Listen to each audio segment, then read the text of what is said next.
Amen. Seigneur, ensemble, nous sommes heureux de te donner gloire parce que personne ne mérite la gloire comme toi. Seigneur, nous voulons te donner gloire à toi et à toi seul. Alléluia. Nous nous plaçons sous ta grâce parce que nous croyons que c'est seule ta grâce qui nous permet d'être là simplement devant ta face.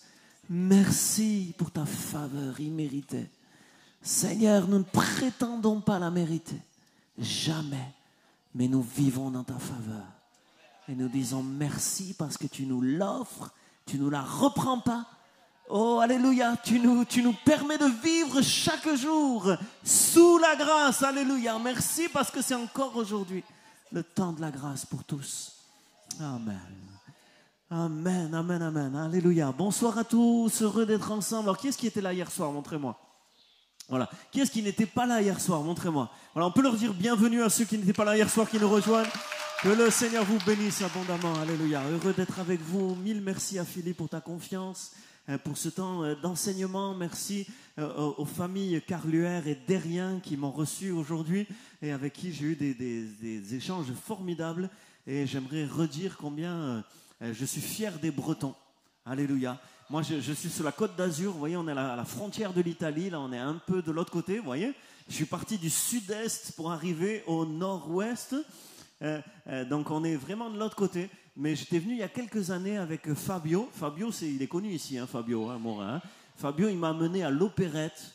Et là, j'ai vu des choses qui n'existent pas chez nous. Vous savez, les retraités de toute la France, ils viennent en retraite chez nous. Mais nous, on n'a pas ce qu'il y a en Bretagne, une maison de retraite aussi sophistiquée, aussi vraiment développée. Merci Seigneur, bravo les Bretons, alléluia. On est fiers de vous. Et puis heureux d'être ici à Brest, de découvrir aussi. Merci d'accueillir Philippe, un Niçois, parmi vous et de le bichonner. Merci à vous. Alléluia. J'ai écrit quelques livres, par exemple sur la prière. Prier, c'est bien. Bien prier, c'est mieux. Alléluia. Un commentaire aussi d'Un Corinthiens 7, mariage, divorce, célibat, un autre regard, d'après donc 1 Corinthiens 7. Et puis une collection qu'on a lancée il y a quelques années, Nouvelle Bible commentée, lettre aux Éphésiens, lettre à Tite, commentée tous les versets, verset par verset, ainsi que la lettre aux Romains, que je partage avec vous dans ces jours, donc jusqu'à dimanche, la lettre aux Romains qui est un monument de l'histoire du christianisme, de la théologie chrétienne, une clé. Moi je dis toujours, je crois que je ne l'ai pas dit ça hier soir, mais je dis toujours, vous étudiez la lettre aux Romains, c'est un booster de maturité, c'est un propulseur de maturité. Si vous comprenez l'ensemble de la lettre aux Romains, vous comprenez les plus grandes doctrines chrétiennes, ce que vous avez besoin de connaître pour être solide. Celui qui a assimilé la lettre aux Romains, je crois qu'il a gagné en maturité. Et ce qu'on a partagé hier soir, pour ceux qui nous rejoignent, juste, on a partagé à quel point le péché avait rempli la terre et avait corrompu l'ensemble de la terre. Le monde entier a été gagné par cette épidémie épouvantable. 100% de contagion, 100% de mortalité. Tous les hommes et toutes les femmes de cette terre, sans exception, ont été atteints et sont voués à la mort à cause de l'épidémie du péché. Et Paul, dans la lettre aux Romains, place les hommes face à cette réalité, face à l'injustice des hommes, face à la corruption des hommes, le Dieu saint, le Dieu juste, et qui aurait pu les détruire immédiatement, les consumer. Dieu qui pouvait condamner les païens pour leur mode de vie, les juifs pour leur mode de vie, tous les peuples, toutes les civilisations se sont fait idolâtres, ils se sont crus singes, ils se sont fait des dieux, et ils se sont prosternés devant des dieux. En fait, ils sont devenus insensés, ils vivent dans l'impureté. Bon, je passe sur tous ces détails, mais le Dieu qui aurait pu condamner tous les hommes a choisi de les sauver par la foi en Jésus-Christ. Amen. La grâce de Dieu a été manifestée envers nous et Dieu a manifesté sa justice en ce que Christ a pris sur lui, le seul qui n'avait jamais péché, a pris sur lui tous nos péchés. Il les a portés à la croix. Et il y a eu comme un échange, il y a eu, en théologie on parle de substitution. Il prend tous nos péchés et il nous donne toute sa justice. Alléluia. Amen. Vous savez que jusqu'à 18 ans que je viens à l'église, là autour de 18-19 ans, je commençais à venir à l'église, j'avais jamais essayé d'être parfait. J'avais jamais essayé. Ça ne m'était pas venu à l'idée, vous voyez. Je vivais ma vie, je péchais, j'étais à l'aise avec mon péché, vous voyez. Bon, parce que je n'avais pas une éducation comme ça, c'est l'éducation souvent qui nous détermine. Moi, j'avais une éducation mai 68. Moi, mes parents sont connus à Nanterre en mai 68, vous voyez, au cœur des événements. Et moi, j'étais éduqué comme ça, vous voyez. C'est l'interdit d'interdire. On apprend tout seul. Alors, bon, je m'égare, Philippe, je vais revenir au sujet.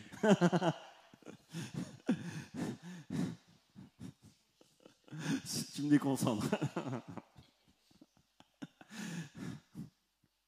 En tout cas, j'étais à l'aise avec le péché parce que je ne voyais pas le problème. Et puis, à 18 ans, je commençais à venir à l'église et je me suis dit, je vais essayer d'être parfait. Dieu est parfait. Il est écrit, soyez donc parfaits comme votre Père Céleste est parfait. Alors, j'ai essayé. Et en fait, comment dire, soyons francs, c'est pas possible.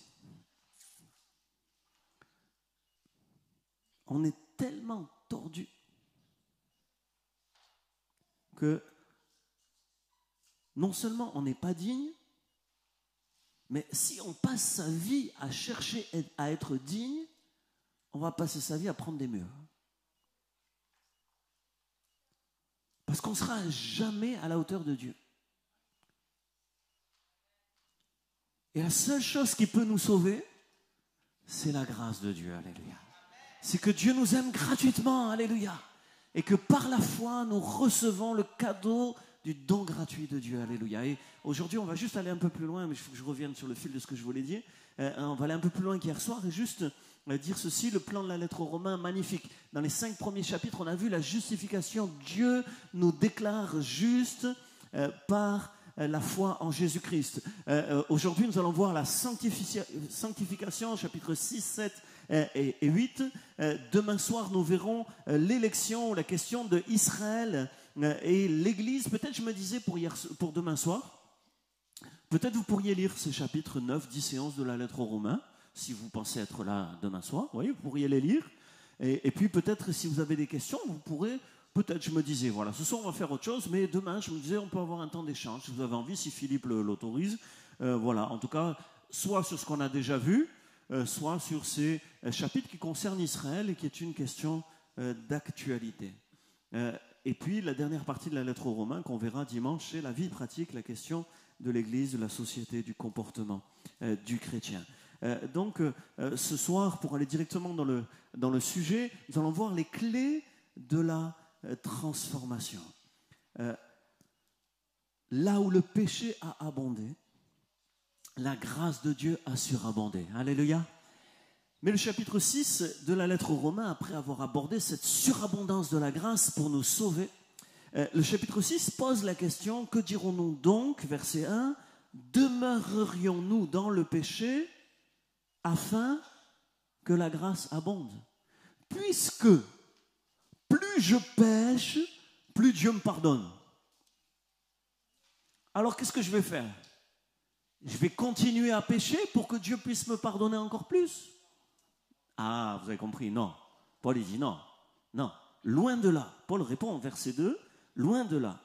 Nous qui sommes morts au péché, comment vivrions-nous encore dans le péché?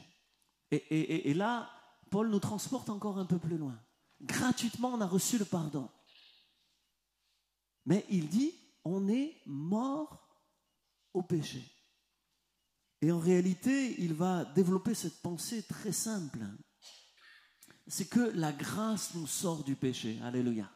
La grâce non seulement nous pardonne, mais la grâce nous sort du péché. Alléluia. Amen. Nous qui avons reçu la grâce de Dieu, nous ne sommes pas appelés à rester dans le péché, mais à en sortir. Amen. La grâce de Dieu, ce n'est pas une permission de vivre dans le péché. Tranquillement. Non, non, non. Et pour nous expliquer cela, l'apôtre Paul va parler de notre union avec le Christ, et je vais expliquer ceci dans le premier point, s'identifier à Jésus. On est mort au péché. Alors on n'a plus à vivre dedans. En fait, l'apôtre Paul, dans la lettre aux Romains, chapitre 6, explique le sens du baptême. Le baptême qui nous relie à Jésus-Christ, qui est un baptême dans sa mort. Quand on est baptisé en Jésus, on est baptisé dans sa mort, on plonge dans l'eau, et quand on plonge dans l'eau, c'est comme si on rentrait dans le cercueil, dans le tombeau.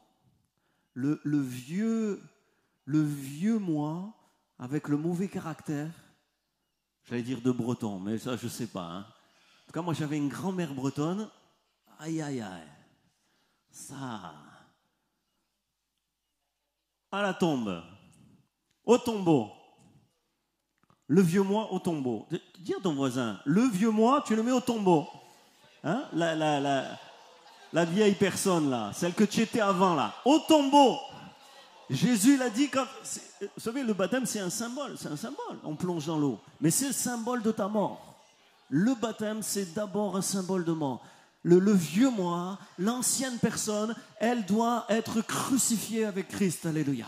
Elle doit mourir avec le Christ. Et il y a une dimension d'identification à Jésus. Tout ce que Jésus a vécu quelque part, on est appelé à le vivre. On meurt avec lui et on ressuscite avec lui. Alléluia. On plonge dans l'eau, on meurt avec lui, on sort de l'eau et on marche en nouveauté de vie. C'est ce que l'apôtre Paul développe dans le chapitre 6 de la lettre aux Romains. On laisse le passé du péché et on s'engage à une vie nouvelle, loin du péché, par la grâce de Dieu. Alléluia. Et ce qui est intéressant, c'est qu'au verset 3, l'apôtre Paul, toujours du chapitre 6, vous pouvez le regarder avec moi, il dit « Ignorez-vous que nous tous qui avons été baptisés en Jésus-Christ, en sa mort, etc., que nous avons été baptisés, ce que je viens d'expliquer. » Il dit « Ignorez-vous ». C'est-à-dire que vous ne devriez pas ignorer cela. Vous ne devriez pas ignorer cela. C'est-à-dire que vous devriez vous en souvenir. On n'est baptisé qu'une fois. Des fois, des gens ils viennent dire « Moi, j'aimerais bien me refaire baptiser. Je me suis éloigné, je reviens, on peut... » Pas besoin. Mais il faut te souvenir du sens de ton baptême. Le sens de ton baptême, c'est un engagement à mourir avec Jésus. C'est des obsèques. Mais aussi une résurrection. Vous avez déjà assisté à une résurrection? Ici, il y en a eu une à Brest, une vraie résurrection. Et j'ai eu d'autres frères anciens qui m'ont raconté des vraies résurrections vécues en France dans notre génération. Je ne sais pas si vous avez assisté à une résurrection. Mais moi, j'aimerais vous dire, devenir un vrai chrétien, c'est comme une résurrection. Alléluia. C'est comme une résurrection. On est une nouvelle créature. Alléluia. Une nouvelle créature. Et tu ne dois pas ignorer que tu es mort avec Jésus, que tu vis une vie nouvelle avec lui. Le texte dit dans la suite que nous formons, verset 5, une seule plante avec lui. Nous formons une seule plante avec lui. Et cette idée d'être une seule plante avec lui, c'est une réalité spirituelle. Ce n'est pas seulement un symbole. Comprenez, c'est vrai que l'eau est un symbole. Mais derrière le symbole, il y a une réalité. De l'union avec Jésus.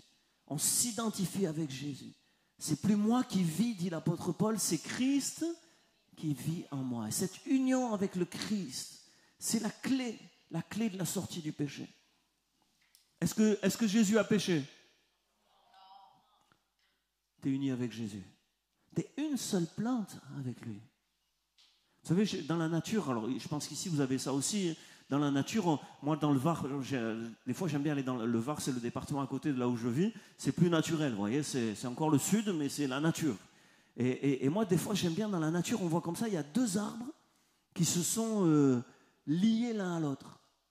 Et même j'avais un ami qui s'y connaît un peu en environnement, tout ça, qui m'a expliqué, en fait c'est l'écosystème d'un arbre et l'écosystème de l'autre, qui se nourrissent l'un de l'autre. Et des fois même ils sont enroulés. Vous avez déjà vu, qui est-ce qui a déjà vu un arbre enroulé autour d'un autre? On a tous vu ça.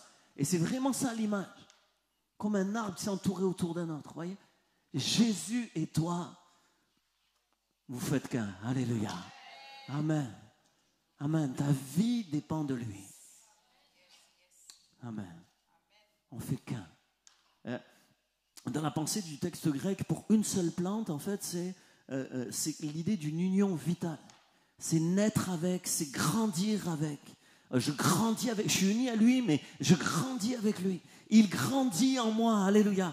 C'est pas seulement un symbole, c'est une dynamique de vie. Toute notre vie dépend de notre union à Jésus. C'est la clé de tout.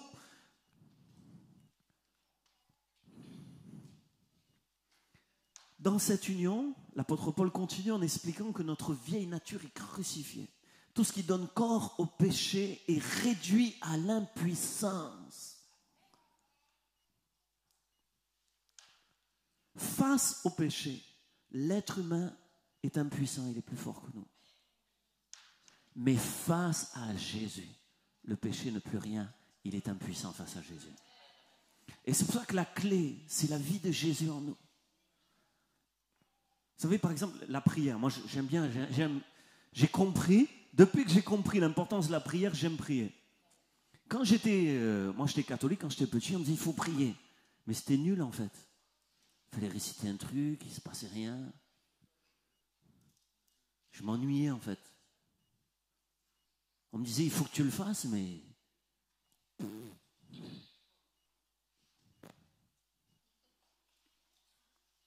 Mais moi, j'aimerais vous dire, c'est pas il faut prier. Hein.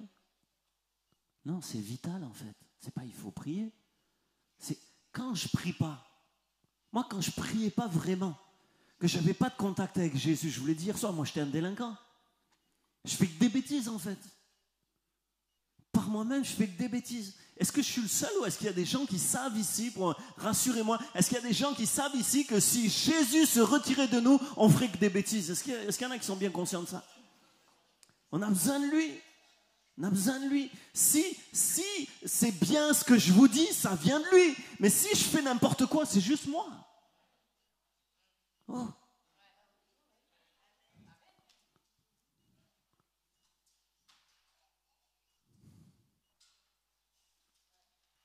On n'est pas digne, mais lui, il est digne. Alléluia. On n'est pas juste, mais lui, il est juste.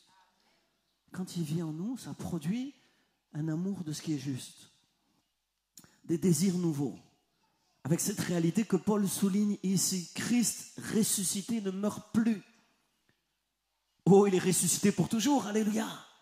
Par sa mort, il a vaincu la mort pour toujours. Sa vie de résurrection et sa condition définitive. Il est ressuscité pour toujours. Alléluia. Et Paul dit, mais pour vous, c'est pareil. Vous êtes mort avec Christ et vous avez reçu une vue nouvelle. C'est une nouvelle condition. Et elle est définitive. Alléluia. Il y a quelque chose qui a été planté en vous. Alléluia. Et quand tu es né de nouveau, en fait, tu ne peux plus prendre plaisir à pécher.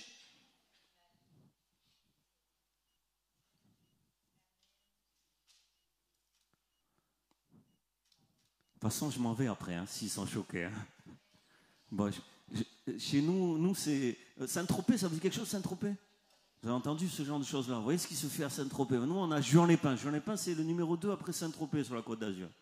C'est là où j'allais quand j'étais jeune, vous voyez, c'est ce style-là, quoi. Vous voyez?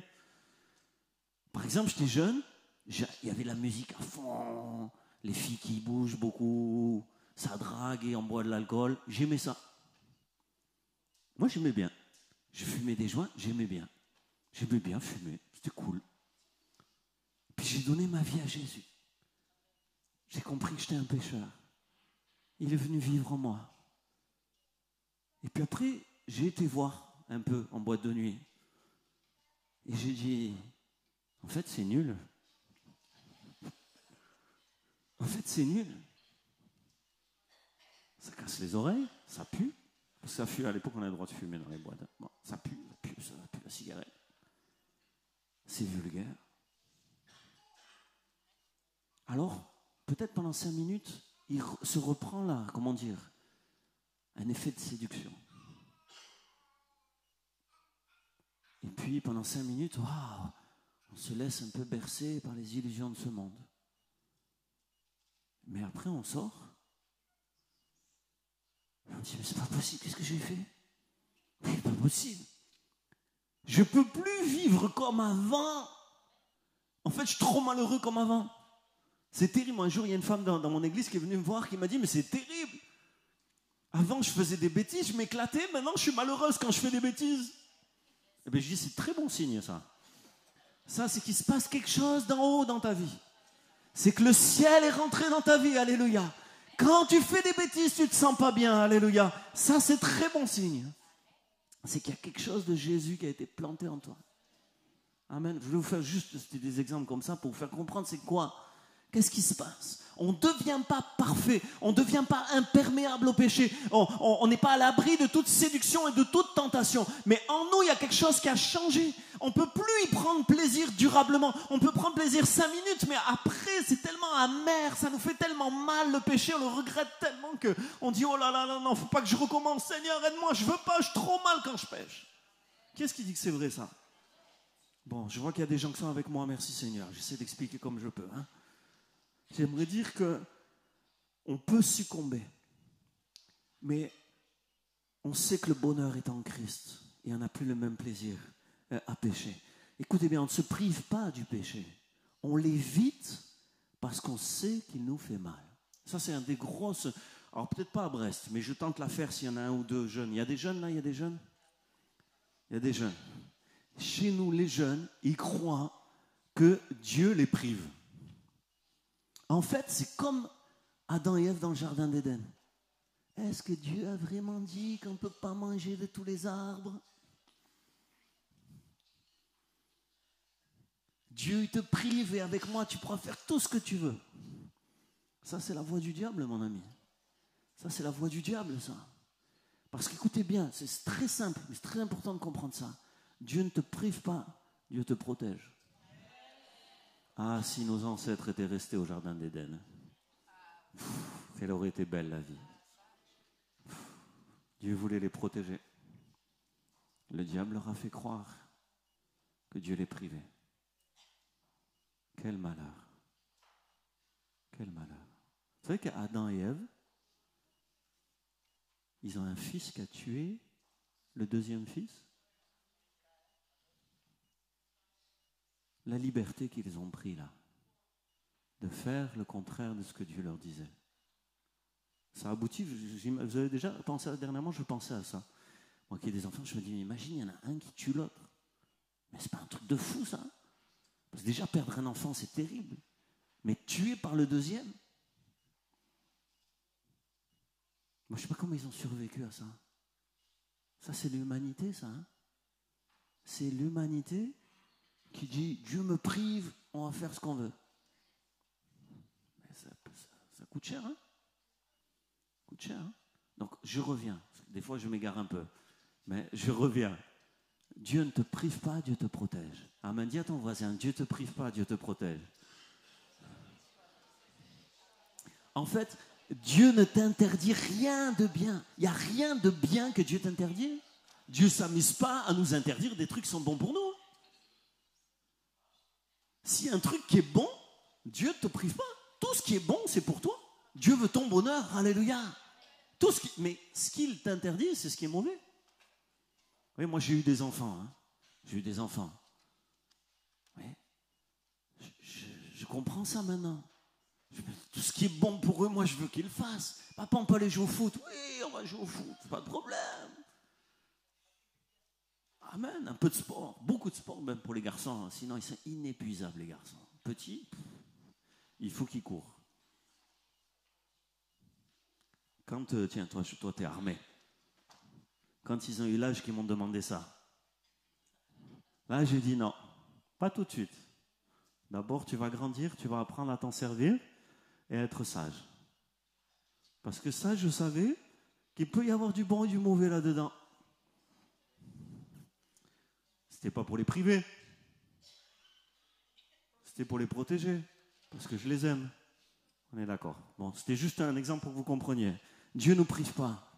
Dieu nous protège, mais la voie du diable nous fait croire que le bonheur est dans le péché, alors que le bonheur, il est dans la communion avec Jésus. Plus on est unis à lui, et moins on pêche. Plus on est unis à lui, et moins on pêche. C'était juste la pensée ici. Vous savez, des fois quand on arrive quelque part, alors je ne t'ai pas fait ça tout de suite, mais le lendemain je te l'ai fait quand même, on arrive quelque part, on demande tout de suite, on dit, est-ce qu'il y a du Wi-Fi? Hein? On veut être connecté, ça c'est... Il faut être connecté. Et moi j'aimerais dire, je vais passer à mon deuxième point, mais en fait il faut être connecté avec Jésus. Ne supporte pas de déconnecter avec Jésus. C'est ça la clé de tout. S'il y a une petite déconnexion, on reconnecte tout de suite. Sans qu'il y ait un truc qui ne va pas, tu dis, Seigneur, pardonne-moi, je veux revenir à toi, je veux être tout près de toi. toujours connecté avec Jésus. Alléluia. Tu peux laisser tomber le Wi-Fi, mais ne laisse pas tomber Jésus. Amen. Mon deuxième point, ça c'était donc l'idée de la communion avec Jésus. La clé est toujours là, parce que lui, c'est lui qui nous détourne du péché. Le deuxième point que je veux voir avec vous, c'est se regarder en Jésus. La suite du texte de Romains chapitre 6 nous parle au verset 11, si vous voulez le regarder avec moi. Le texte dit « Ainsi vous-même, regardez-vous comme morts au péché et comme vivants pour Dieu en Jésus-Christ notre Seigneur. » Et je trouve que c'est vraiment une clé là aussi qui est là, non seulement être uni avec Jésus, mais le regard que l'on va regarder, que l'on va poser sur nous. D'autres traductions disent, donc regardez-vous ou considérez-vous, estimez-vous. Ou encore Parole de vie dit, vous devez penser ceci, vous êtes morts en étant totalement séparés du péché. Ici, l'idée, c'est celle du regard qu'on porte sur soi, sur sa vie. On en a un peu parlé hier soir, mais je vais revenir sur sa condition, sur ses choix, sa relation au péché, sa position actuelle en Christ. Comment tu vois ta vie? Est-ce que tu peux dire, je suis mort, Jésus vit en moi. Je ne vis plus pour moi, je vis pour lui. Alléluia. Il y a des gens qui peuvent dire, si je suis mort, Jésus vit en moi. Alléluia. Je ne vis plus pour moi, je vis pour lui. Alléluia. En grec, regardez-vous, logizomai, peut désigner le fait de penser, de raisonner, de croire, même de compter ou d'imputer, de prendre en compte quelque chose, de déterminer, de décider.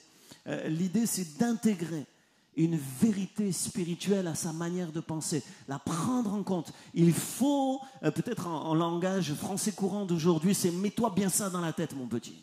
Hein, comme ça, nous, les gens, ils disent ça comme ça. Hein. Tu te mets ça dans la tête, mon petit. Hein. Voilà, tu prends un marteau, un clou et tu t'enfonces ça dans la tête. Logizomai en grec, c'est cette idée. Intègre cette vérité spirituelle, prends-la en compte. Regarde-toi comme mort au péché. Regarde-toi comme mort en Jésus-Christ, alléluia, et comme vivant pour Dieu. Intègre ça à ta manière de voir ta vie, ton avenir, tes choix, ton existence tout entière. Nous sommes vraiment morts avec Christ. Nous sommes vraiment morts au péché. Nous sommes vraiment rentrés dans une vie nouvelle en lui. Nous ne sommes plus esclaves du péché. Nous ne sommes plus obligés de pécher. Nous avons une puissance de résurrection pour vivre autrement. Alléluia. C'est possible de résister. C'est possible de résister. Jésus en toi, le plus grand rempart au péché, alléluia. Nous, on a des remparts à Antibes. Ici, je suppose qu'il y a des villes fortifiées aussi. Saint-Malo, c'est un truc fortifié. Hein. Voilà, nous, on a des grands remparts à Antibes comme ça, et des fois, il y a des vagues de fous. Et moi, j'aime bien aller au bord des remparts. Je me mets tout en haut du rempart. La vague, elle arrive et claque sur le rempart. Ça éclabousse. Et moi, je suis à l'abri. Je suis derrière le rempart. Alléluia. Amen. Jésus, le plus grand rempart au péché, Christ en nous. Mais tu dois l'intégrer à ta manière de penser, à tes considérations. Tu dois te regarder toi-même comme en Christ, avec sa force, uni en lui, sanctifié par lui, en cours de transformation, parce qu'on n'a pas fini d'être transformé, mais déjà avec sa puissance de résurrection. Alléluia. Jésus te donne la capacité de vivre une vie nouvelle. Souvent, on va essayer d'être concret, moi j'aime bien être biblique, j'essaie d'être concret les deux à la fois, mais souvent il y a rupture avec le péché. On rencontre Jésus, waouh, on dit c'est ça la vérité, Seigneur, je crois, je te donne ma vie. On commence une vie nouvelle, et puis tout à coup, je ne sais pas, il nous court après le péché. Il est là, il nous court après, alors on court plus vite.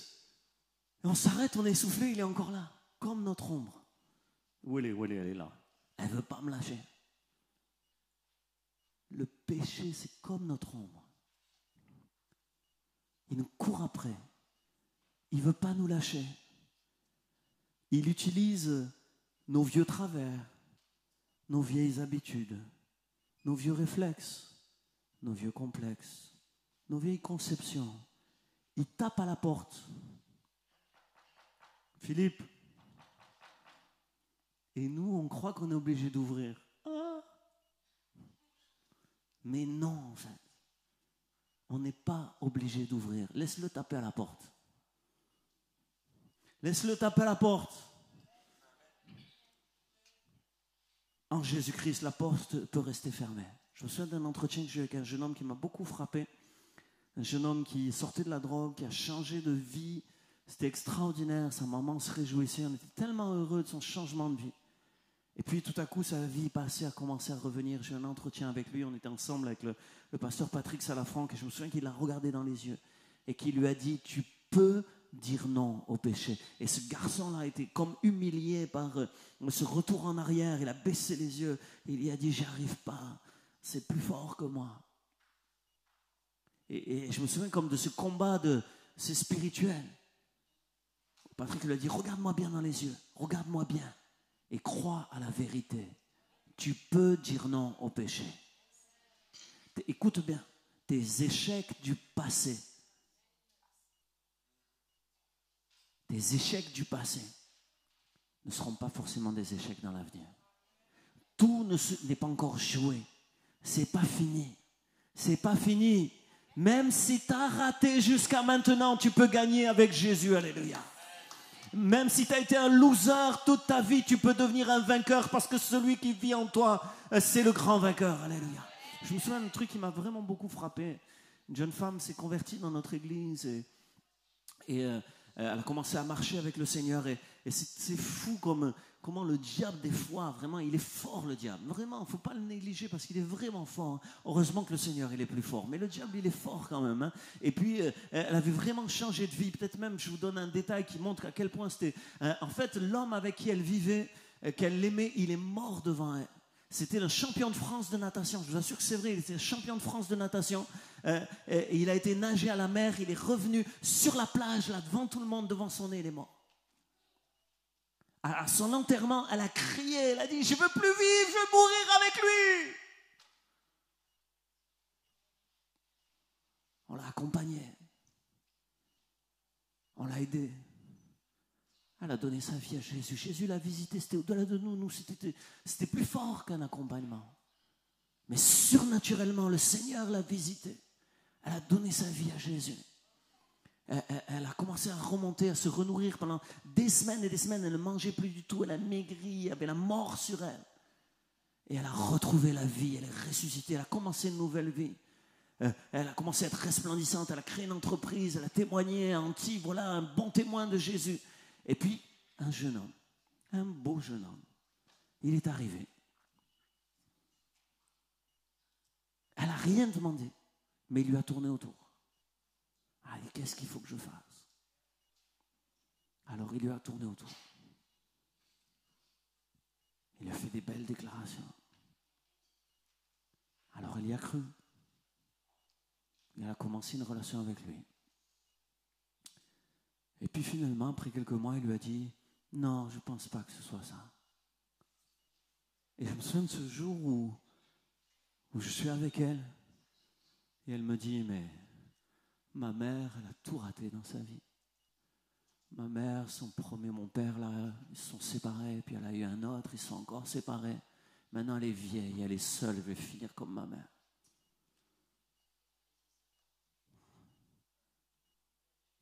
Un esprit de défaite. C'était hyper dur. Mais je lui ai dit, regarde-moi bien, je t'assure, tu n'es pas comme ta mère, parce que toi, tu as choisi Jésus. Et que maintenant, il y a quelqu'un qui vit en toi. C'est le Christ, il est vivant. Ce garçon, il était nocif, il est parti. Tant mieux qu'il soit parti. Il y a un avenir pour toi. Mais c'est dur à croire. Mais aujourd'hui, elle est mariée, elle est mère de famille, alléluia. Et aujourd'hui, je peux dire oui, elle est remariée, alléluia. Et elle n'est pas comme sa mère, elle n'est pas seule, elle est avec l'homme de sa vie, alléluia. Et ensemble, ils marchent avec le Seigneur. Elle n'est pas comme sa mère. Tu n'es pas comme ta mère. Tu n'es pas comme ta mère. Tu es une nouvelle personne en Jésus-Christ. Ton regard aussi sur toi qui doit changer. C'est Jésus, c'est ton union avec lui, mais c'est aussi le regard que tu portes sur ta vie et sur les échecs de ton passé. Les échecs d'hier n'impliquent pas des échecs demain. Les échecs qui nous tuent, c'est ceux qui nous arrêtent. Après, pardonnez-moi, encore une fois, pardonnez-moi. Si je vous choque, pardonnez-moi. Mais Bon, je ne suis pas un fan de la boxe, mais de temps en temps, ça m'est arrivé de regarder un combat de boxe. Pardonnez-moi. Mais moi, il y a un truc que je trouve extraordinaire dans la boxe, voilà, ça, je me dis vraiment, ça, c'est extraordinaire. C'est qu'il y a des gars, Rocky, vous connaissez Rocky? Il est tombé, il s'est relevé et il a gagné. Alléluia. Eh bien, moi, je crois qu'avec Jésus, le vrai vainqueur, ce n'est pas celui qui tombe jamais, c'est celui qui se relève toujours. Alléluia. Amen, c'est celui qui se relève toujours. Les échecs qui nous rendent plus forts ne sont pas différents des échecs qui nous tuent. La différence, c'est notre réaction. Vous savez, moi, dans mon parcours, j'ai arrêté mes études à 16 ans. 16 ans, on m'a expulsé du système scolaire. J'étais expulsé de 4 établissements qui ne voulaient plus de moi dans mon secteur. Je ne sais pas, je ne connais pas bien assez la géographie ici, mais imaginons entre Brest et Rennes, il n'y a plus aucun collège, aucun lycée qui me voulait. Dans mon secteur, on ne me voulait plus, j'avais été expulsé, c'était fini, 16 ans, ils n'étaient plus obligés de me supporter. Ils m'ont dit, débrouille-toi, j'ai fait, il y a un truc qui s'appelle la mission locale, vous savez, on fait un bilan de compétences, j'ai fait 6 mois de bilan de compétences. Pendant 6 mois, on me posait des questions, tout ça, c'était nul. Mais en fait, c'était moi qui étais nul, en fait, la vérité. À la fin des 6 mois, ils m'ont dit, monsieur, ça ne sert à rien de revenir, on n'a rien pour vous. C'était fini. Mais avec Jésus, j'ai repris des études, alléluia. Avec Jésus, j'ai jamais eu le bac de ma vie, alors j'ai fait un équivalent bac, alléluia. Et puis Dieu a fait des miracles parce que mon cerveau, il y avait des trous dans mon cerveau à cause de la drogue, mais Dieu m'a reconstruit et c'était compliqué. Mes premières années d'études, c'était compliqué. Mes meilleures notes, je les ai eues à la fin, vous voyez. Mais au début, c'était très compliqué. Et la deuxième année, par exemple, après, il y a eu des miracles extraordinaires en première année. Pour les jeunes, vraiment, vous pouvez vous appuyer sur le Seigneur. Je revenais de loin, j'étais un peu nul, j'ai demandé à Dieu, Dieu m'a aidé miraculeusement. Mais en deuxième année, j'ai vécu quelque chose d'intéressant. C'est que je m'étais dit, le Seigneur m'a aidé en première année, ça va aller en deuxième année aussi. Et puis je suis arrivé aux examens. Et là, j'ai raté. J'ai raté. Et j'étais très surpris. Et j'ai passé tout l'été à travailler. À l'époque, la deuxième session était en septembre. Donc, tout l'été, mes copains, ils jouaient, Et moi, je dis, maintenant, t'es chrétien, t'as raté en juin, il faut que tu réussisses en septembre, il faut que tu aies un bon témoignage, pas possible. Il faut que tu t'accroches. J'ai travaillé tout l'été. Je suis passé par l'échec. J'ai connu des copains, moi. Quand ils ont raté, ils ont dit, ça ne doit pas être ça. Ah, c'est pas ça pour moi. Il faut que je fasse autre chose. Mais moi, quand j'ai raté, j'ai travaillé tout l'été et j'ai fait tout ce que j'ai pu pour réussir. Et par la grâce de Dieu, j'ai réussi. J'ai un doctorat et j'ai enseigné à l'université. Alléluia. J'étais prof à l'université. Mais un échec peut t'arrêter. Mais un échec peut te rendre meilleur. La différence, ta réaction. La différence, ta réaction. Et je parle bien du péché, on pourrait parler de plein de choses, mais je parle bien de la lutte et du combat contre le péché. Quand tu as échoué, tu reviens à Jésus. Tu dis, Seigneur, je me suis trop appuyé sur mes forces. Je reviens à toi. Et tu t'appuies sur ses forces à lui. Et tout le chemin de la vie chrétienne, c'est ce chemin, je suis uni à lui et mon regard va changer. J'apprends, chacun de nos échecs nous apprennent la dépendance avec Jésus. J'apprends que tout vient de lui. Toutes nos sources sont en lui. Tire des leçons constructives et relève-toi. Alléluia. Relève-toi. Relève-toi. Verset 11 qu'on a lu dit, ainsi vous-même, regardez-vous comme morts au péché, comme vivants pour Dieu. Que le péché ne règne donc pas dans vos corps mortels. N'obéissez pas à ces convoitises. C'est un impératif. C'est un impératif. Paul a, là dans ce développement, je fais simple, mais Paul a expliqué les réalités spirituelles les plus profondes de l'union avec Jésus. Mais il dit maintenant, c'est ton regard sur la vie, sur toi-même qui doit changer. Et maintenant, c'est l'impératif. Passe à l'action avec sa force. Alléluia. Et je vais finir maintenant, mais mon troisième point. Mon troisième point, alors je crois que je ne sais plus ce que j'avais marqué. Voilà, Christ en nous fait la différence. Troisième point, c'est se livrer à Jésus. Verset 13, si vous voulez bien regarder avec moi dans Romains chapitre 6, verset 13. Après avoir dit donc à l'impératif, n'obéissez pas aux convoitises de la chair et du péché. Verset 13, il dit, ne livrez pas vos membres au péché comme des instruments d'iniquité, mais donnez-vous vous-même à Dieu comme étant vivant de mort que vous étiez, et offrez à Dieu vos membres comme des instruments de justice. Se livrer à Dieu, se donner à Dieu. Ne pas se livrer au péché, mais se livrer à Dieu. Avec, si vous regardez bien ce texte, c'est très intéressant, au verset 13, ne livrez pas vos membres au péché comme des instruments d'iniquité. Quand tu pêches, tu deviens un instrument du péché. C'est-à-dire qu'il se sert de toi le péché. Il te prend comme un esclave, comme quelqu'un qui détient un instrument. Ici, j'ai un stylo qui peut être pour moi un instrument pour écrire, par exemple. On devient l'instrument du péché quand on pêche. Mais la suite du texte dit, donnez-vous vous-même à Dieu, offrez à Dieu vos membres comme des instruments de justice. Et ici, c'est très intéressant parce que vous voyez, je ne l'ai pas ici dans la version seconde, mais en grec, il y a le mot instrument pour le péché et il y a le mot arme. Ouais, dans certaines traductions, tu l'as. Une arme pour la justice. Quand tu es livré à Dieu, tu deviens non pas l'instrument du péché, mais une arme pour la justice. Une arme parce que c'est quelqu'un de sanctifié devient une terreur pour le diable sur cette terre. Une arme de Dieu. C'est un combat, hein, ça c'est un combat, c'est clair. Mais tu deviens une arme dans les mains de Dieu quand tu te mets à part. Oui, quand tu te mets à part, quand tu te consacres à Dieu. Ce combat ne se mène pas par nos propres forces, mais là aussi par la grâce de Dieu. Écoutez bien ceci. Tout est grâce dans le royaume de Dieu. C'est une grâce d'être sauvé. C'est une grâce de mener une vie sainte. C'est une grâce de servir Dieu. Tout est grâce. Vous savez, il y a une erreur qui existe dans les églises évangéliques. Je suis sûr qu'ici, non, mais ça existe. Je suis sûr de ça, ça existe.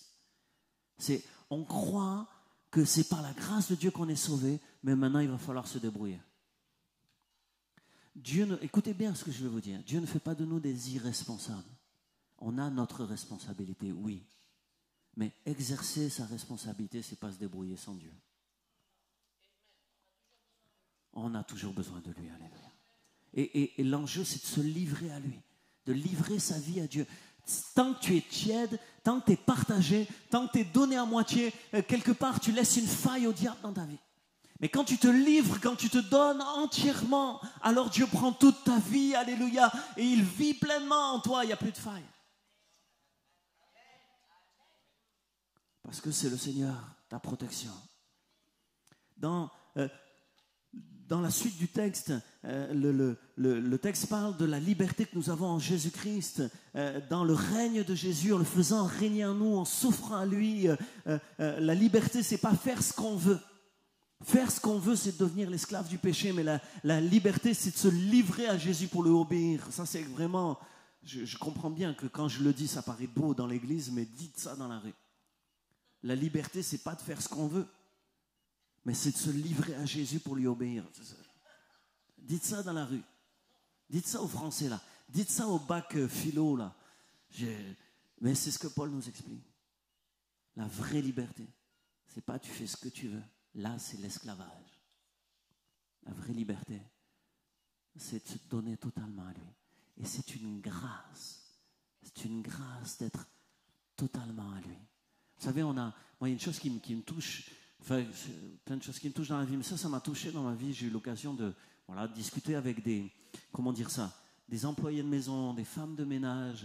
Et un jour, j'étais témoin d'une discussion qui m'a marqué. Ça m'a marqué, ces discussions, deux femmes de ménage qui discutent.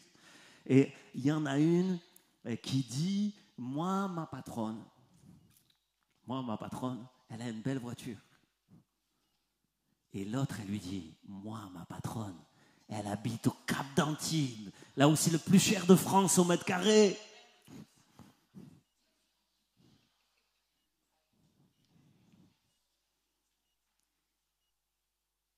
Parce que ce qui faisait leur valeur, c'était la valeur de leur patron. Et quand je les ai entendus, j'ai dit, mais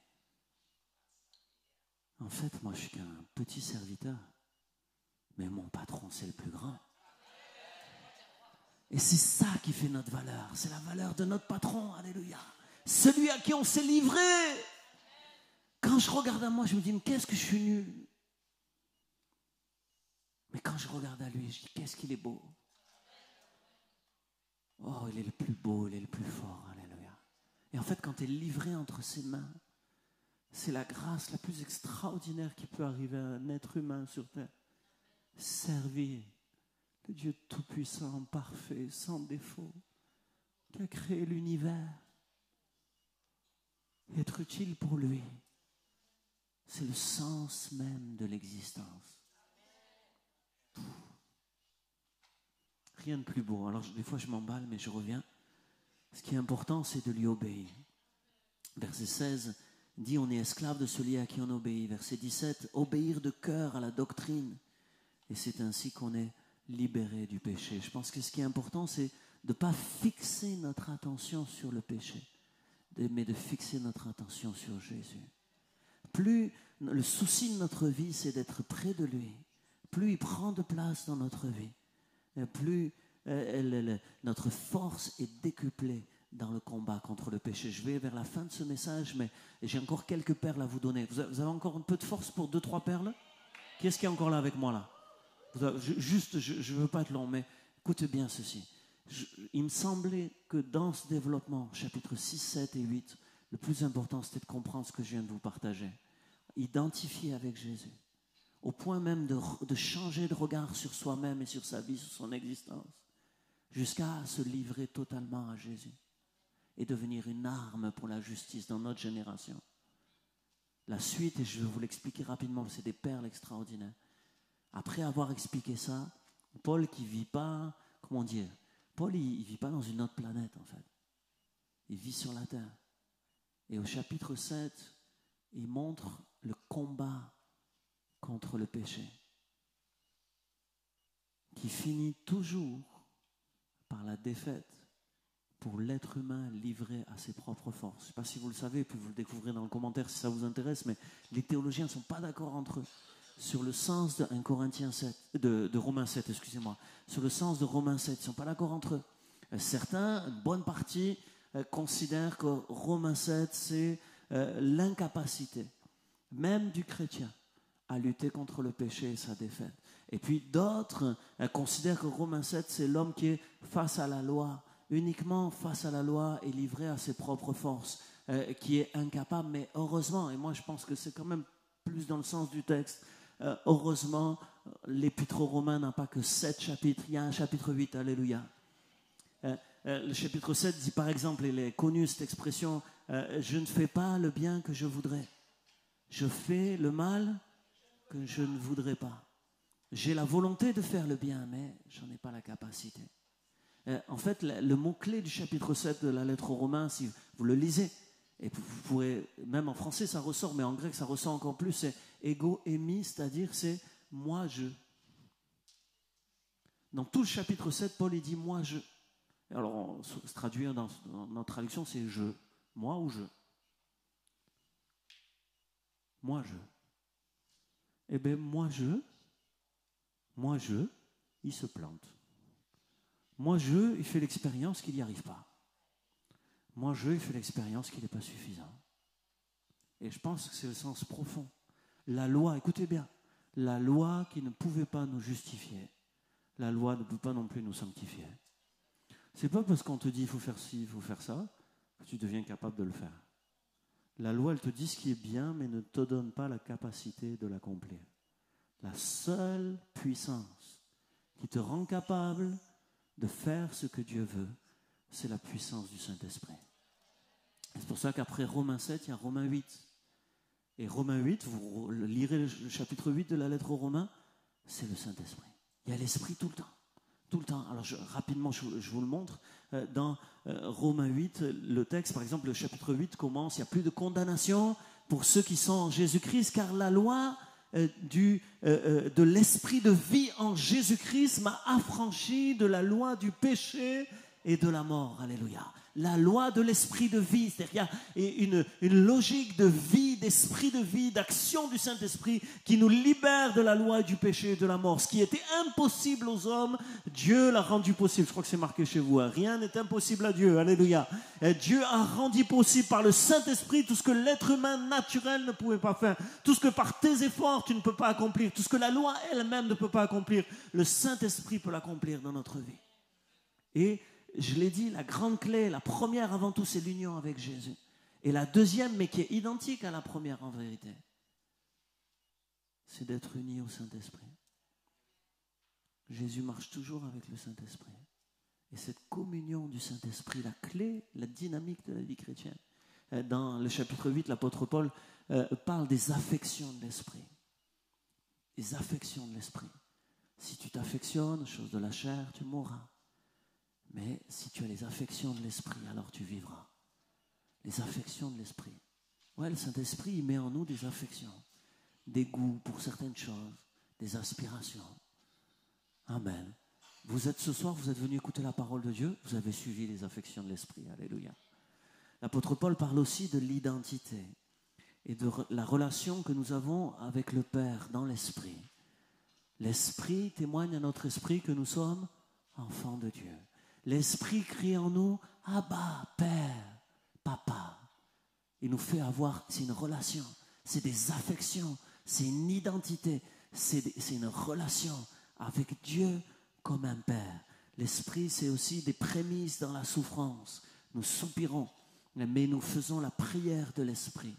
Oui, la prière de l'Esprit est une clé pour une vie différente et transformée sur cette terre. Saint Augustin disait ceci, là où est l'esprit, le plaisir n'est pas à pécher, et c'est la liberté.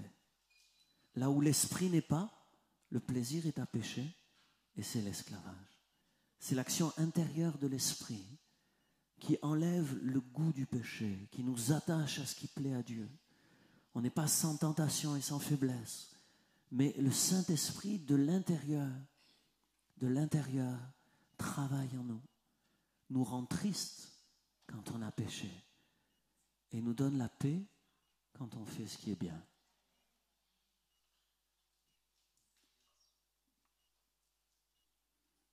Le Saint-Esprit nous apprend à ne pas jouer avec les limites. Parce que quand on a franchi une limite, on est tellement malheureux qu'on se dit « je vais faire attention la prochaine fois ». J'ai une discussion avec le directeur de AC3. On connaît AC3 ici. Hein, AC3, c'est Teen Challenge. Teen Challenge, il y a des anciens qui connaissent Teen Challenge. Il y en a qui connaissent là ici. C'est un truc de réinsertion des drogués, des alcooliques, etc. Et j'ai une discussion avec le directeur il y a quelque temps qui m'a marqué. Et il m'a dit, je me rends compte que dans le parcours de ces jeunes, il y a ceux qui vivent une délivrance et il y a ceux qui vivent dans l'abstinence. Et je trouve que c'était très intéressant. Et on a discuté ensemble et on se faisait la remarque que certains de nos péchés, on connaît une délivrance. On le faisait avant, maintenant on n'a plus envie. Ça c'est le mieux, hein. Mais ce n'est pas toujours le cas. Des fois c'est l'abstinence. Ouais. Et l'abstinence c'est des frustrations aussi. C'est des combats. En fait, c'est cette réalité. Entendez bien ce que je dis. Je pense que c'est important de comprendre ça aussi. La vie chrétienne, ce n'est pas magique et facile. L'action du Saint-Esprit nous travaille en profondeur, change nos affections. Mais des fois, c'est la délivrance. Des fois, c'est l'abstinence. Moi, par exemple, pour fumer, voilà, je vais finir avec ça, mais moi, je fumais. J'aimais fumer. Puis je donnais ma vie à Jésus. J'ai jamais été dégoûté du fait de fumer. Jusqu'à ma dernière, j'ai bien aimé. Mais plus j'avançais avec Jésus, j'avais soif du Saint-Esprit. Je voulais être rempli du Saint-Esprit. J'avais compris, là, dans l'église où j'étais, j'avais compris qu'on pouvait être rempli du Saint-Esprit. J'ai dit, moi, je veux. Et puis, au début, je n'avais pas compris. Ça a pris 1 an. Alors moi, j'étais compliqué, hein. Mais au bout d'1 an, j'ai compris. Tu fumes, c'est pas cool. si tu veux le Saint-Esprit, il va peut-être falloir que tu sois un peu plus saint pour que l'Esprit se plaise avec toi. J'ai compris. Alors j'ai commencé à essayer d'arrêter, vous voyez. Et je suis vraiment trop nul. Moi, vraiment, je vous confesse, pour que vous ne croyez pas que les pasteurs sont top, mais je suis vraiment trop nul. Il a fallu que j'ai une épreuve. J'avais du shit chez moi à la maison, caché.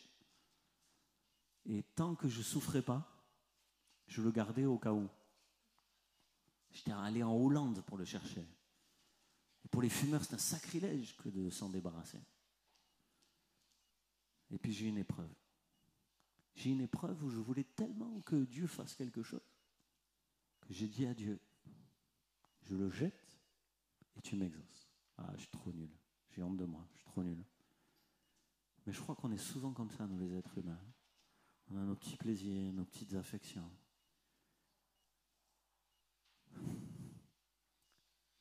Je crois qu'on devrait accepter de les laisser tomber parce qu'on a compris la sainteté de Dieu, on a compris l'amour de Jésus et on veut lui plaire.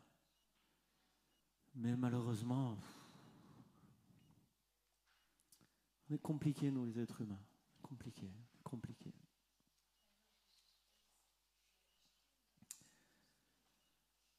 Mais parce que je voulais qu'il m'exauce, alors je l'ai jeté. Et puis, le diable avait prévu un piège pour moi. J'étais trop content. Jésus m'a rempli du Saint-Esprit.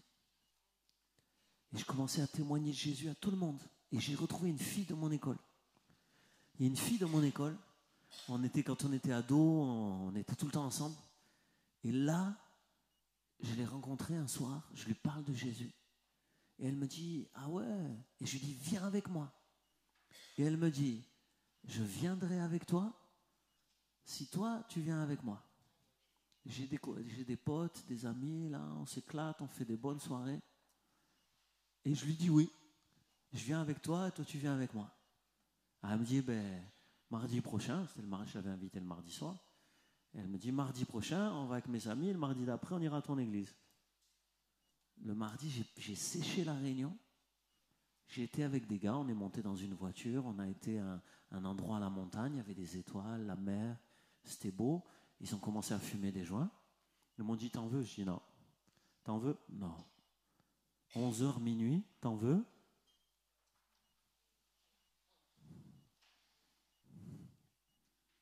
Allez. Et alors que j'avais donné toute ma vie à Jésus et qu'il m'avait rempli du Saint-Esprit, j'ai refumé. Et le pire, c'est que ça ne m'a pas brûlé les lèvres. Ça ne m'a pas fait mal au ventre. Ça ne m'a pas dégoûté.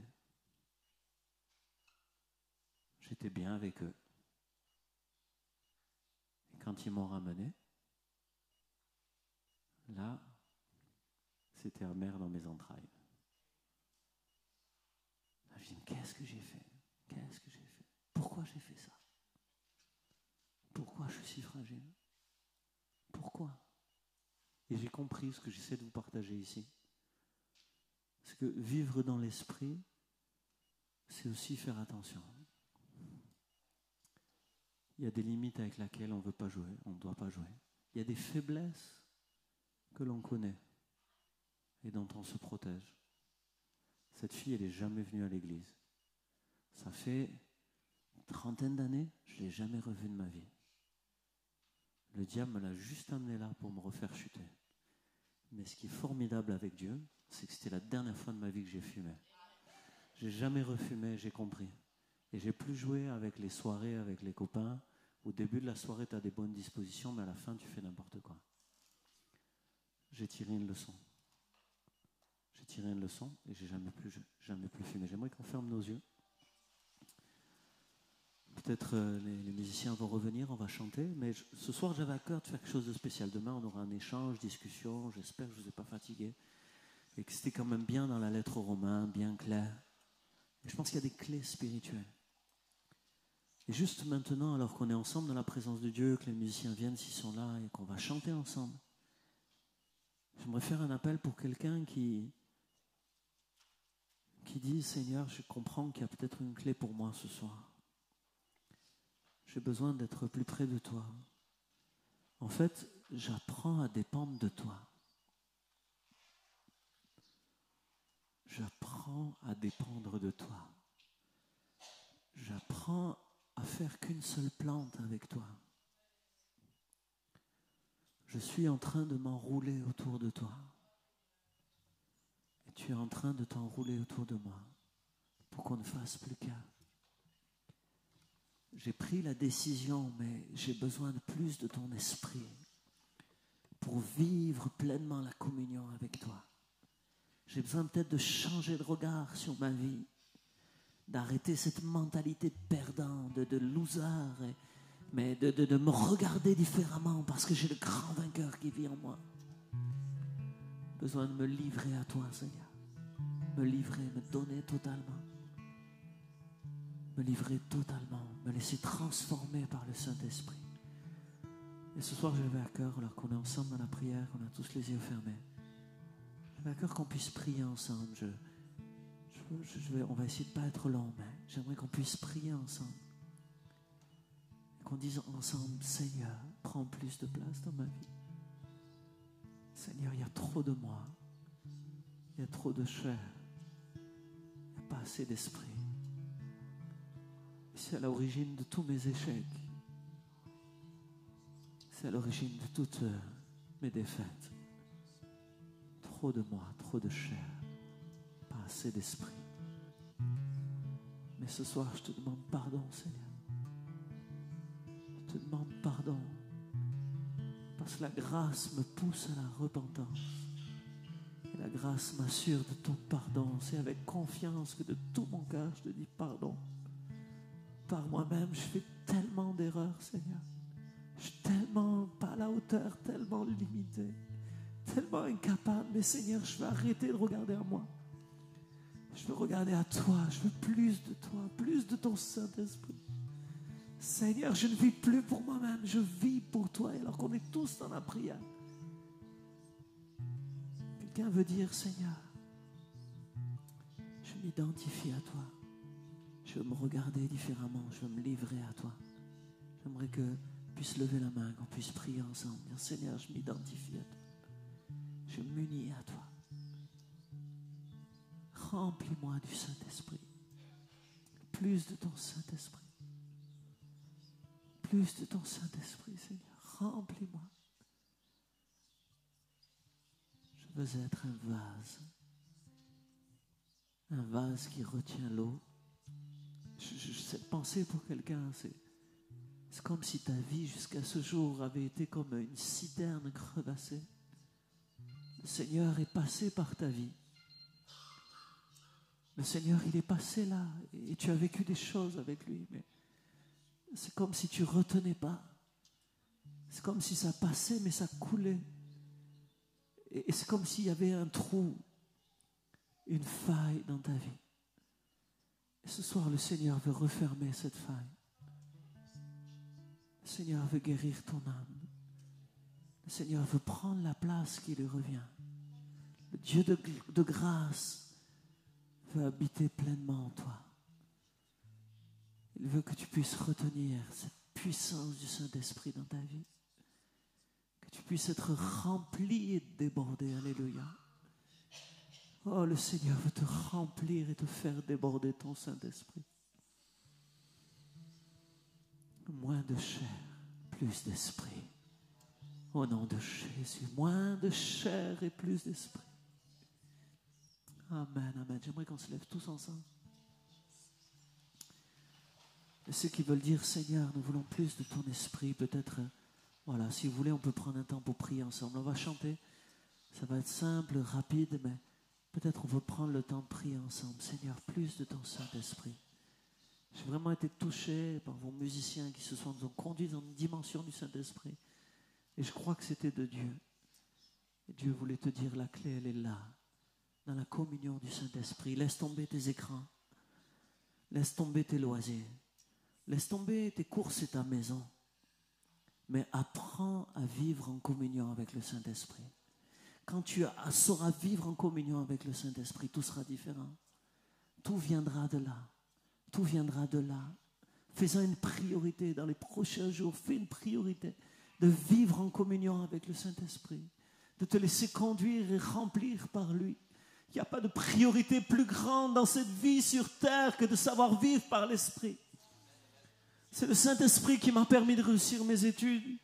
C'est le Saint-Esprit qui m'a permis de guérir des blessures de mon âme. C'est le Saint-Esprit qui nous régénère, qui nous restaure, qui fait de nous une personne nouvelle. C'est le Saint-Esprit qui met en nous des nouvelles affections, une nouvelle identité, une nouvelle relation avec le Père. Tu n'es plus orphelin. Tu as un Père dans les cieux. Alléluia. Notre génération souffre de l'absence des pères, des trahisons des pères, de l'abandon des pères. Mais nous avons un Père qui est aux cieux. Et c'est par le Saint-Esprit que nous crions Abba Père. Abba Père, Papa, Papa, tu as un Papa dans le ciel. Tu as un Papa dans le ciel et c'est par le Saint-Esprit qu'il y a comme un témoignage du ciel. Tu as un Papa, il t'assure la sécurité. Il t'assure la sécurité. Tu as été abandonné, tu as été trahi. Mais tu as un Papa dans le ciel qui assure ta sécurité. Tu es maintenant dans sa main, tu ne crains plus rien.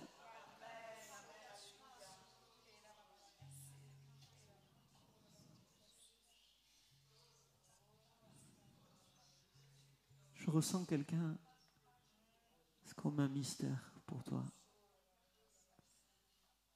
Tu as choisi de vivre par la foi. Tu fais bien. Pourquoi il m'est arrivé cela? Pourquoi il m'est arrivé cela? Cette petite voix, c'est comme si tu ne veux plus l'entendre. Mais c'est comme si elle est toujours en arrière-plan. Et ce soir, c'est comme si ton papa voulait te dire, je suis là. Je suis là.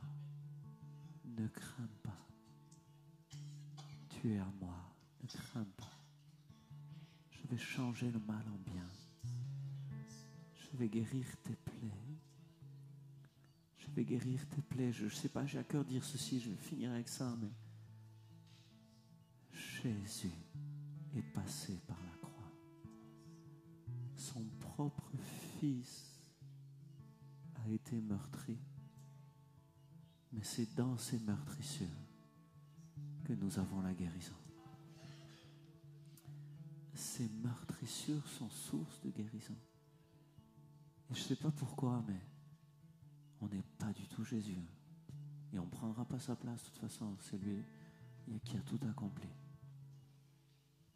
Mais quelquefois, nos meurtrissures peuvent aussi être source de guérison.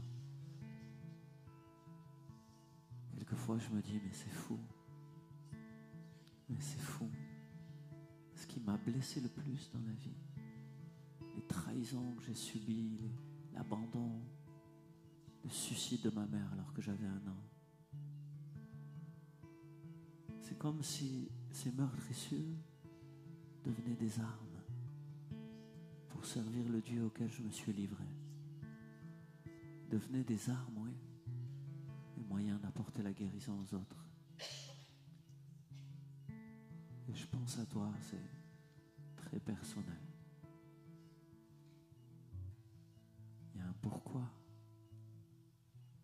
Il y a un pourquoi. Et Dieu dit, je suis là. Fais-moi confiance. Même de ça, je me servirai, dit le Seigneur. Je me servirai de ça. Parce que ça, ta meurtrissure que tu caches, deviendra ta force.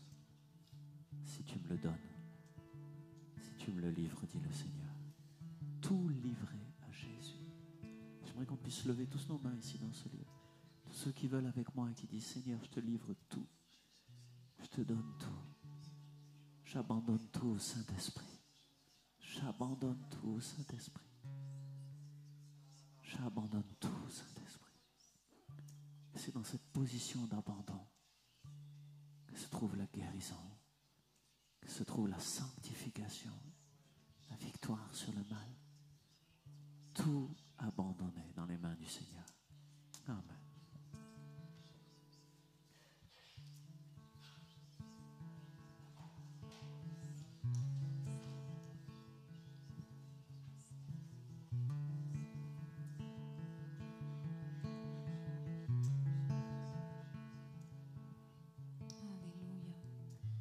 Jésus-Christ est vivant, il n'est pas mort. Alléluia.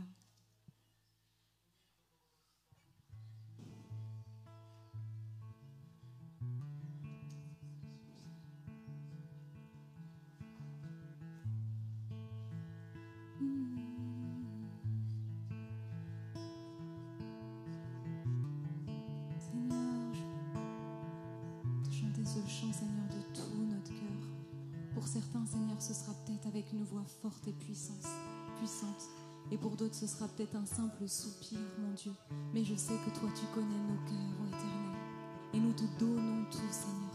Et nous te donnons tout, ô Éternel. Et nous te donnons tout, Roi de gloire. Et nous nous abandonnons dans ta main, Seigneur, parce que tu es celui qui peut tout. Parce que tu es le seul roi des rois. Parce que tu es le Dieu souverain. Parce que tout est dans ta main, Seigneur, mon Dieu. Tu règnes à jamais, ô Éternel. Tu règnes à jamais.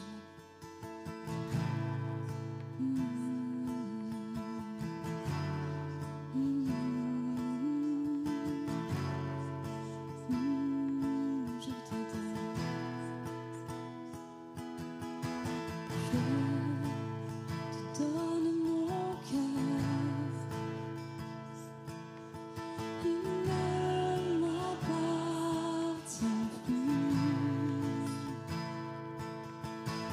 Ce que j'ai de meilleur, tout est pour toi, Jésus. Un parfum de valeur sur toi est répandu. C'est l'offrande de mon cœur. Je suis à toi, Jésus. Prends mon âme, prends mon cœur, je te donne tout. Prends ma vie, me voici, je te donne tout.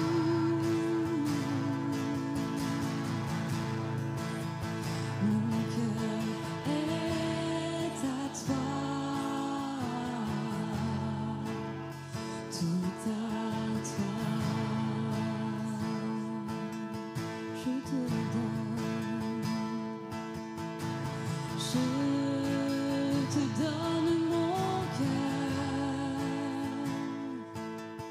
Il ne m'appartient plus. Ce que j'ai de meilleur, tout est pour toi, Jésus. Un parfum de valeur sur toi est répandu. C'est l'offrande de mon cœur. Alléluia. Je Alléluia. suis à toi, Jésus. Amen. J'aimerais qu'on fasse une dernière chose ensemble ce soir. J'aimerais qu'on puisse venir tous sur le devant. Tous ceux qui chantent ce chant de tout leur cœur et qui disent ce soir je te donne tout, je te livre tout. Venez sur le devant là. On vient tous ensemble. On ne va pas faire d'imposition des mains, mais on vient tous ici.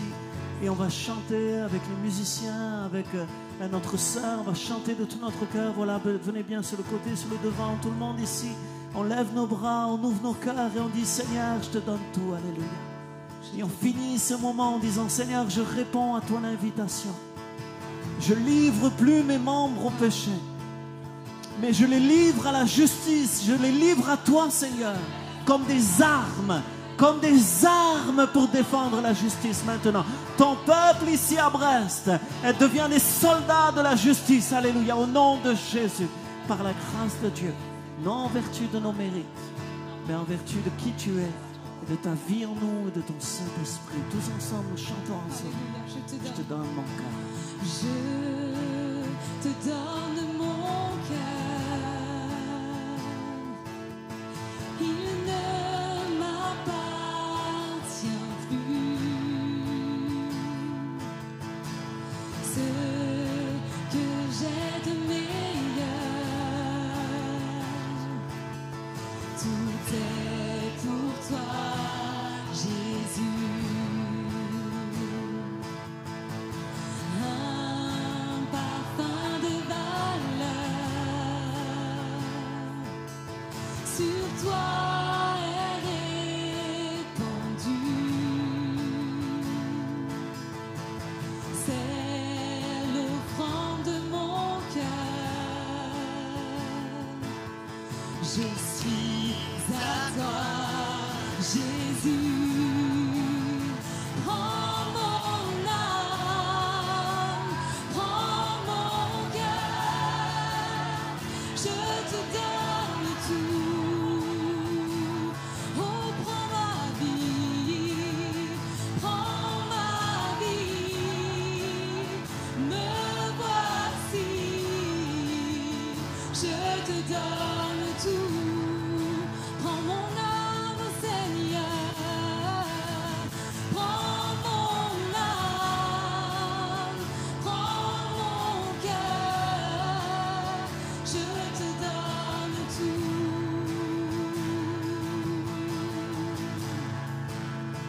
Prends ma vie, me voici. Je te donne tout. Prends mon âme, prends mon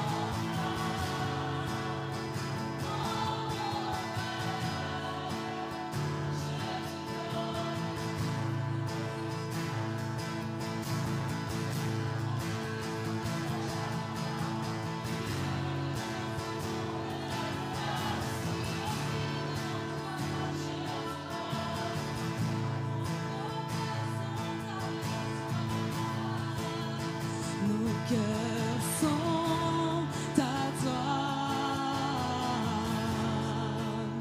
tout à toi. Nos cœurs sont à toi, nos cœurs sont à toi. Jésus, Seigneur, Amen. Amen. On va continuer dans cet élan et peut-être là, à notre place, c'est peut-être le moment de prier, de dire à Dieu, Seigneur, remplis-moi. Peut-être je suis venu vide, mais Seigneur, j'ai entendu une parole de toi, Seigneur, remplis-moi. Est-ce que là, peut-être là où on est, on peut élever nos voix comme une prière, dire à Dieu, Seigneur, remplis-moi de toi, renouvelle-moi, Seigneur. Seigneur, remplis-moi de toi, Seigneur. J'ai besoin de plus de toi, Seigneur. J'ai besoin de plus de toi dans ma vie, Seigneur. Renouvelle ma vie de prière, Seigneur. Renouvelle-moi, Seigneur, d'aller loin dans ma relation avec toi, dans la lecture de ta parole. Seigneur, remplis-moi d'amour, d'une passion pour toi, Seigneur.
on va peut-être faire une chose, on va faire une prière et peut-être la demander à Dieu, mais peut-être s'examiner au fond de nous et dire à Dieu, Seigneur, tu vois telle chose dans ma vie.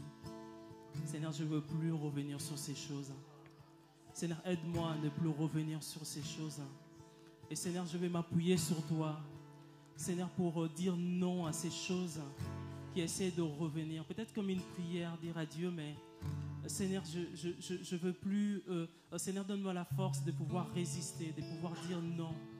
Et Seigneur, de pouvoir me mettre à part, de pouvoir me sanctifier, de pouvoir me garder tout entier pour toi.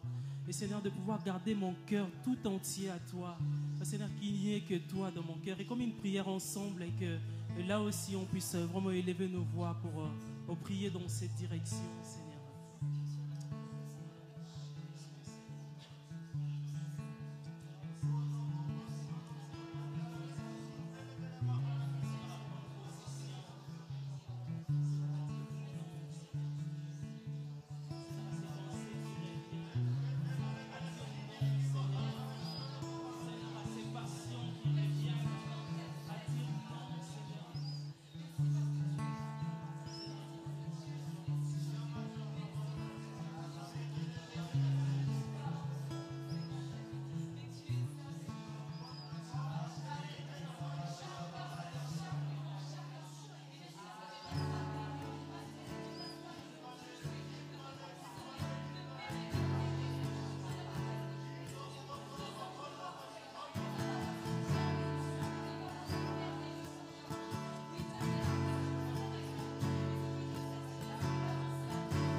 Amen, amen. Moi, j'avais comme une pensée, une dernière. Je veux dire à quelqu'un, tu m'as tout donné ce soir.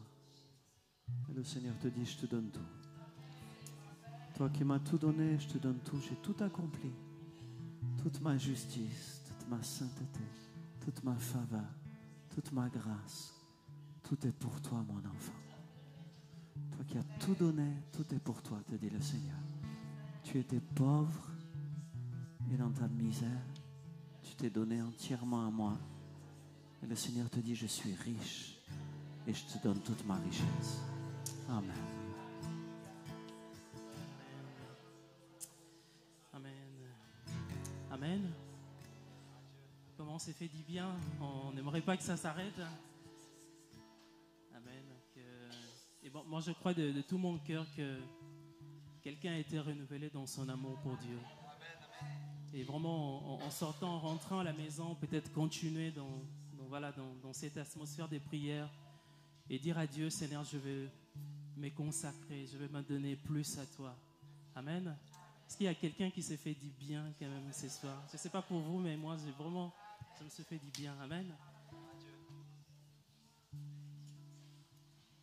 Voilà, il y a Sandra qui me dit, peut-être là, on va se quitter, donc on va se retrouver demain à 18h.